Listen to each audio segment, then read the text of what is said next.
My life could be very different. I'm female 20. I was around 14 when this happened. I live in a very well populated town, and along a stretch of main road that I used to get from one side of town to the other. I had and have lived here for 90% of my life, and you hear stories in the news about bodies being found in the river, people being stabbed, and even one time, someone had brought a live grenade directly into the police station. We've had our fair share of what the fuck moments. Although these things have happened very close to home, I never found myself directly in the way of anything and lived a mostly boring life. I remember it was around April, and my friend Sophie was staying over for the night. At around 9 p.m., we took my dogs for a walk. The youngest is a pit bull cross, bull mastiff, and is by no means small, so we felt safe. We went to the usual route of doing a full 360 turn around the block, which was only a 20-minute walk. We weren't even halfway round when my dog started acting strange. She stayed very close to me, and Sophie, which is unusual for her, as she usually has my arm off from all the pulling. I didn't think much of it, because we still had basically the whole walk to go. Sophie tugged on my arm and whispered to me, "Don't look now, but there is a man close to us." I, of course, spun my head around, and sure enough, there was a stocky, well over 6-foot grown man walking about 50 yards or so behind us. We crossed the street because we were both pretty paranoid at this point, and debated calling it a day and cutting the walk time in half, but that would mean having to turn 180 degrees on the spot and walk straight past the man. Deciding against it, we continued the walk, and mostly home when my dog stopped and we wouldn't continue walking. I pulled on her lead, and she wouldn't budge. I figured she had a squirrel or something. She was waiting to pounce, but she didn't take her eyes off of me. Eventually, after about 3 minutes of her doing this, she carried on walking and we made it home. The next day, I woke up to my entire street surrounded by police and investigators. I was groggy, confused, and mostly just intrigued as to why it looked like a scene from CSI outside of my front door.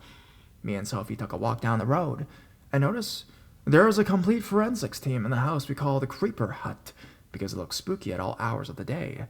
Hazmat suits, white tent, the lot, were piling into this house. It wasn't until about a week later that we had heard through the news that a woman was attacked about 100 meters from my house the night me and Sophie were walking the dog. The attack happened only a few feet from where my dog had stopped and refused to walk. The woman was left half naked and bloody, but alive, and made it to someone for help. I can't help but imagine if the man who had followed us was the man who attacked, and if my dog had saved our lives that night. I will probably never know, but I do know that I don't want to be walking my dogs that late again, so potential rapist, murderer, let's not meet.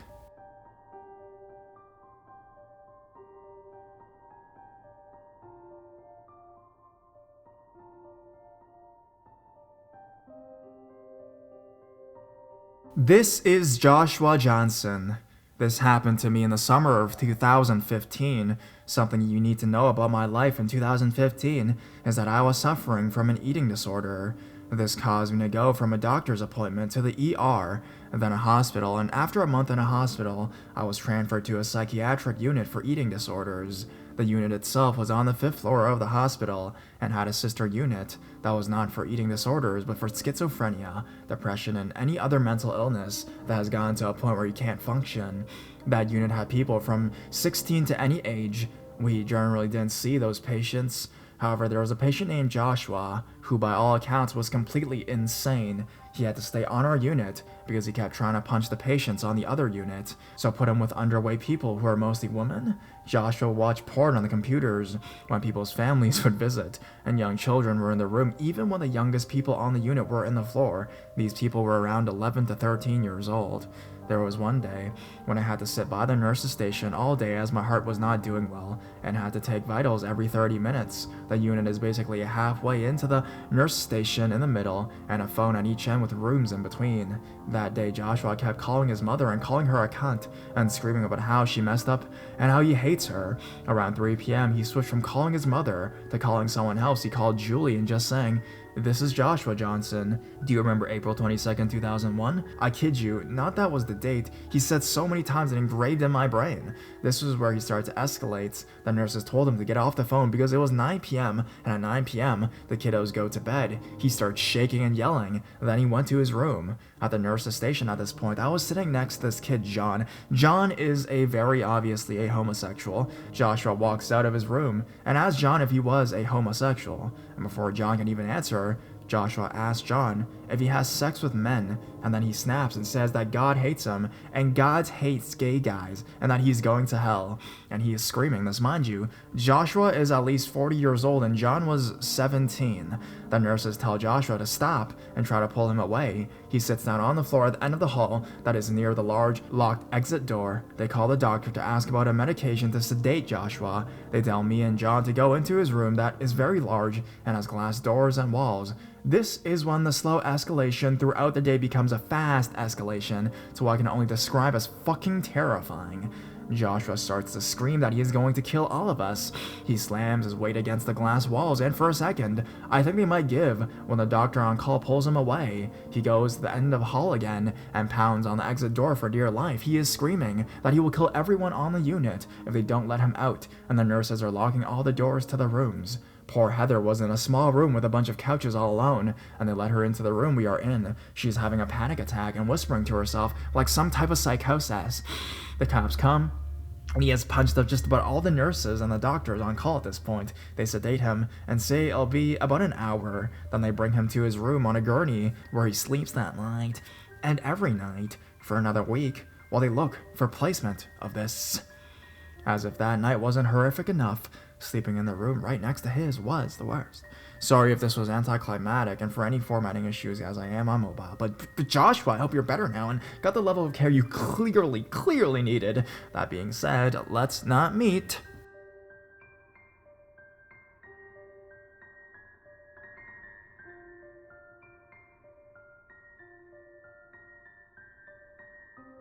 Bathroom rat. Last April, my boyfriend's friend was throwing a party. The party hall we were using was in a not-so-nice part of town.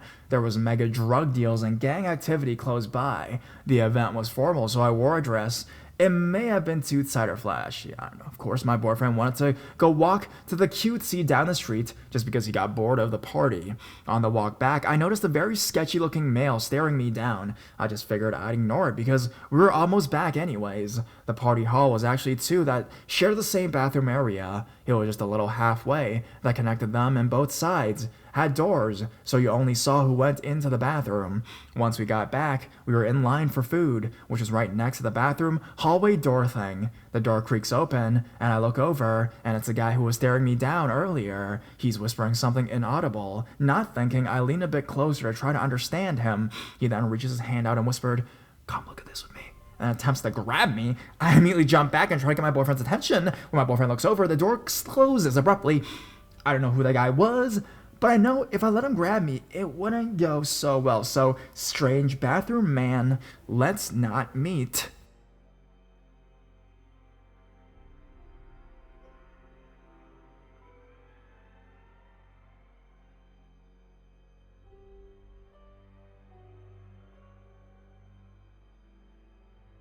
I had a stalker at my work last summer. Sorry, I literally seem to only post on mobile, so I'm sorry for the spelling and the format. I worked at Six Flags last spring/summer, well, technically a freelance arts company leasing vending spots there. I was one of the oldest people hired. I was 18 years old at the time, attending college while most of my coworkers were still in high school. I took photos in a sort of old-timey dress-up shop. It was honestly one of the most fun jobs I've had. I was hired back in March of 2018 and started work in April, when the park was open on weekends only before the official opening. I've been working for about a month, and the park was now open during the week for less than 10 hours per day, so I was able to work all day, but was, unfortunately, the only one in the shop as college was on summer break, and high school was still in session until mid-June. You can see where the story's going.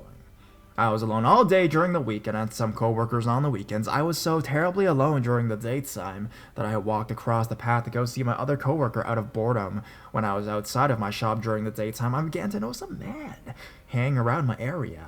I had mainly seen him walk by very slowly, staring at me, I presumed my shop.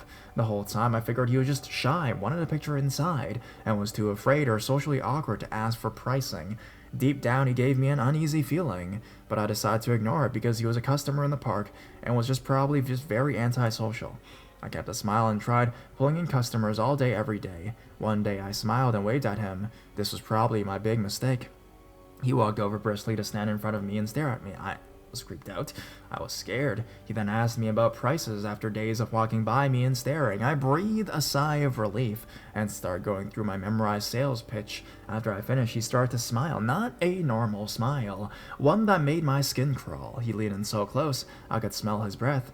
He asked how much it would be for him. I was confused, as I just gone through my price list, so I stated that prices were set and non-negotiable unless you were an art company employee or a park employee.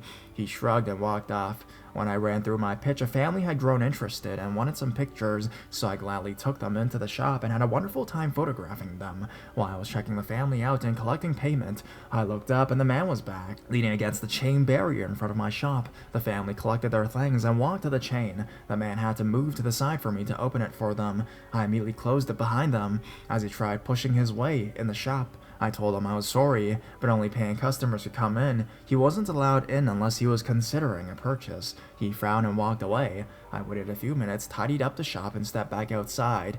It was almost closing time, so it was pointless, but I had to stand outside, or else I'd get in trouble with my boss. I noticed him one last time that day. Across the way from me was a game, and I saw him hiding behind it, peeking his head out and looking at me. I can't tell you how scared I was. I wanted to cry. He continued to do this for the entire week, and I eventually began to ignore him, which he did not like. On that Friday, as soon as the park opened, he made a beeline towards me. I was out front organizing outdoor props, and I froze. I hastily dropped what I was doing and went back inside, closing the chain behind me. He paced back and forth in front of me, muttering to himself and looking at me. I was so terrified. I was going to run to the phone and call security if he didn't leave. He suddenly lurched forward, grabbing the chain in both of his hands. I will never forget this moment because my heart stopped and my blood ran cold. His eyes were wild, and the same menacing grin was back. He started whispering about things he wanted to do to me, and things that he wanted me to do to him. It was disgusting. He was talking about how much he loved me, and all the sexual things he wanted to do to me. He wanted me to put him in a dress and said he wanted me to humiliate him in front of all the people in the park. I was slowly backing up to the wall in my shop as he was starting yelling and laughing. I told him to go away, that I would call security if he didn't leave right away.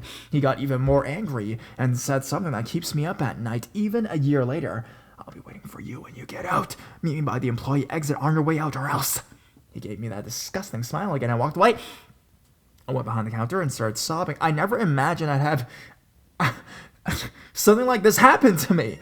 And now that it had, all my knowledge of what to do went out the window. I was crying like a little girl. I decided to tell my manager at the end of the day because I didn't want to be afraid of coming to work. When I told him, he was mortified that I hadn't told him sooner. He walked me to a secret exit to the employee parking lot so I wouldn't see the men. The next morning, we went to the security office, and I gave a description to all the park security of what he looked like and what he normally would wear. I went back to my shop with 2 coworkers, and not even 5 minutes later, here he came, strolling over with an angry look on his face. I hadn't met him, and he was furious. My coworkers noticed my panic as I ran and hid in the back. I hadn't told them of my situation yet, and when I did, they told me they wouldn't leave me alone, even after their shift was over, seeing I was the closer, and they didn't want me to be left alone. I called security and told them what he was wearing, so they updated information. They posted a security officer outside of my shop. He seemed to disappear because of that. When the officer left to take care of something, he came back. Security realized that every time a clothed officer was around, he would hide, so they posted a plainclothes officer across my shop, posing as a customer. I was being used as bait ultimately, but I felt it was important to get him out of the park. Security eventually apprehended him later that day as he was headed towards my shop. They asked me for identification on him, and I remember breaking down and sobbing. The officer confronted me. Finally, this nightmare was over. He never physically threatened me or wielded a weapon, but he was doing enough verbal threats to make me fear for my life. They banned him from all Six Flags parks across the country, revoked his membership status, and took him into custody. Unfortunately, there was no violent act committed, and they had to let him go. As I drove home that night, I saw him walking on the side of the road, and I immediately sped away in fear. He would see me through the window and chase me down. At least he couldn't get me at work anymore. I found out a couple weeks later from one of my security friends that he saw my stalker being arrested in a town over. I went and looked up arrest records for that town later in the day, and saw he'd been arrested for indecent exposure, public endangerment, and public intoxication. I know what happened to me is not as severe as other stories on here, but this was the most terrifying couple weeks of my life. You really don't think something like this will happen to you until it does. Please, everyone, always notice who's around you at all times and be cautious of everybody.